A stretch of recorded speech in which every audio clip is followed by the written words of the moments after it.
Over the span of more than 20 years, the clone troopers have evolved from nameless soldiers to beloved characters. Their remarkable story that began as a quite confusing one has turned into a central piece of the Star Wars universe. Rex, Omega and Fives is but a few of these characters that has helped define what it means to be a clone by showcasing the tragic journey that most of them unfortunately had to endure. The army? Yes, a clone army, and I must say, one of the finest we've ever created. Introduced in Attack of the Clones, the audience were probably as confused as Obi-Wan himself. How did the cloning process actually work? Who were Sifo-Dyas and why would this army even be created were all valid questions to ask. If I were to summarize the clones' purpose in the movies, it's very straightforward. They were the army of the Republic, basically looked upon exactly as the droids on the other side. Expandable without any kind of attachment from the audience perspective because George Lucas had no time to delve any deeper into this aspect of the prequel story. He simply had to create this army to set the stage for the Clone Wars and an explanation for how the Jedi were all but extinct in the original trilogy. Before 2008, I would almost say that the Genndy Tartakovsky animated series gave the most fair representation of what they were capable of.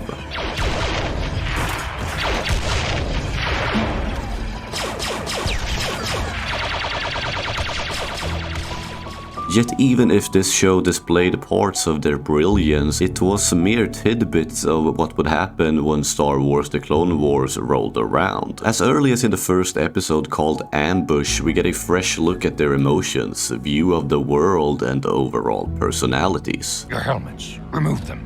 Your faces I wish to see. There's not much to look at here, sir. We all share the same face. It quickly became evident through multiple episodes in Season 1 that the clones were going to get more time to shine. Not only did we meet new ones almost every week, but they also showed their individual differences in ways the movies never could. Some of the clones even questioned being part of the Republic. It's the Jedi who keep my brothers enslaved. We do your bidding. We serve at your whim.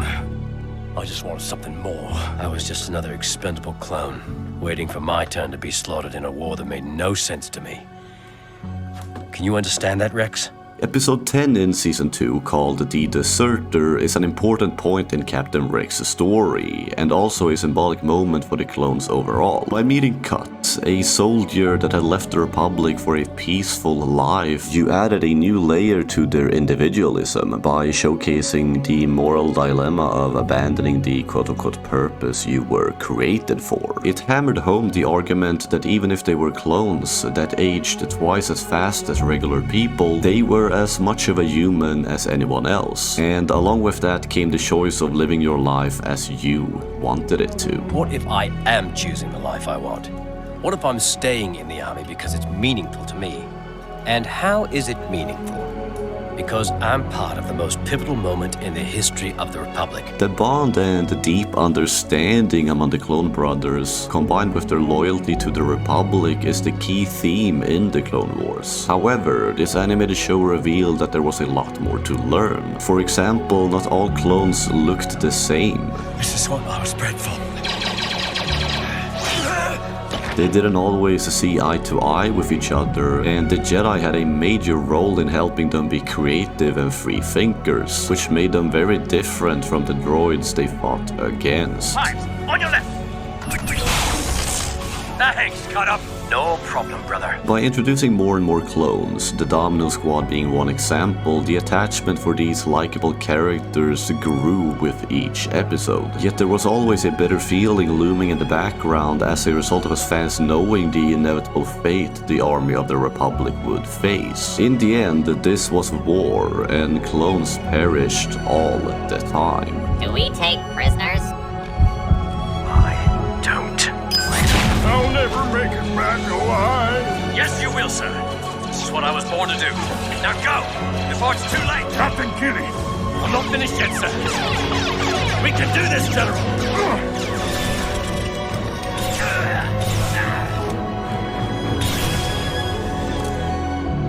Their existence is such a complex one, and I think that's absolutely the most fascinating part of their journey. Like Rex puts it in a conversation with Ahsoka. Gives us clones all a mixed feeling about the war.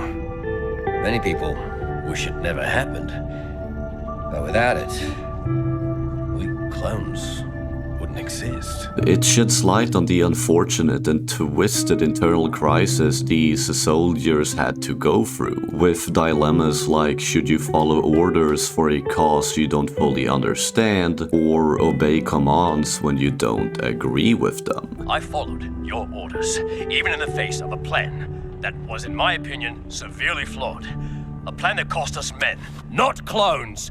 Men! The Umbara arc with the malevolent General Krell at the helm is a brilliantly tragic story that delves deep into these questions. The 501st Legion had followed orders their entire lives, yet Krell's reckless strategies made them question the cost of unnecessary casualties. This story is all about the identity of a soldier, of what they should stand for, along with the balance of doing what you're told, but also what you think is right. It has some of the most emotional and haunting scenes in the entire series, with, for instance, clones killing each other, and because of these painful moments, it makes Rex 5s, along with many more, question the nature of this war. But even if this story, at times, showed extreme darkness, from here and onwards, the show would only get more sinister.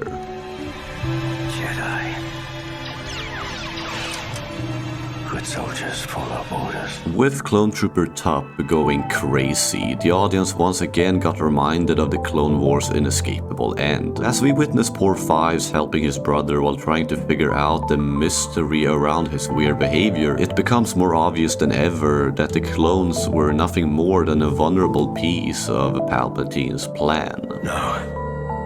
No. I thought I saved him. The story arc does a fantastic job of showcasing just how helpless the clones are. The chip implanted in their head rendered them powerless in ways no one could imagine, and the moment Fives grasps the truth, you know he's doomed, which makes it all more heartbreaking to watch. It's superbly written, because as a fan you can't accept what's coming, that Fives has to die. Even though you root for him and wish he could reveal the truth, he can't, and still to this day it's terrible to watch him fall. The mission. The nightmares. Finally over.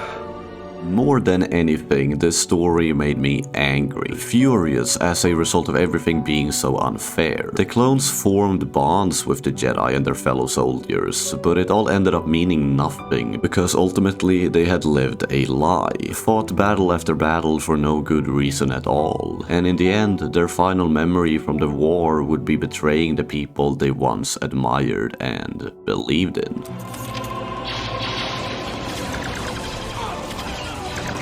In Revenge of the Sith, Order 66 was a terrible event that made many of our fan-favorite Jedi disappear almost instantaneously. It painted the clones as traitors, as being part of this overarching scheme by Palpatine. But after watching the Clone Wars, you realize that that wasn't completely accurate. It's unclear if George Lucas intended the explanation about the clones' inhibitor ships in 2005. I think it's more likely that it's something the show had to create to make the abrupt shift in episode 3 more believable. Regardless, the moment we had only glimpsed in the Order 66 arc and from one angle in the season 5 finale, with Ahsoka being chased by clones on Coruscant, fully played out in the Siege of Mandalore. I wonder